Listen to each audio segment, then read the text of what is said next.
Yurtimizda bugun ajoyib yangilik. Assalomu alaykum aziz tomoshabinlar, kanalimizga yangi bo'lsangiz obuna bo'lishni unutmang.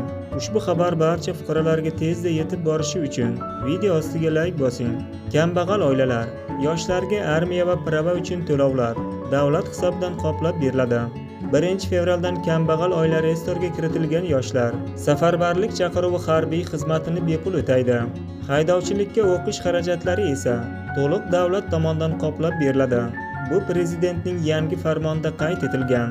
Shuningdek, yoshlar daftarchasi jamg'armasi orqali A toifa, B toifa, D toifa va D toifalar haydovchilik guvohnomalari uchun o'quv kurslari to'lovi ham qoplab beriladi. Kasbiy va oliy ta'lim o'qiyotgan yoshlar uchun kontrakt mablag'ning 50% gacha qismini davlat tomonidan to'lanishi mumkin. Bu summa 1 yil o'quv uchun eng kam ish haqining 50 baravaridan oshmasligi belgilangan. Farmonga ko'ra bir shaxs uchun 1 yilda turli ijtimoiy yordam turlaridan ko'pi bilan 2 marotaba foydalanishi mumkin.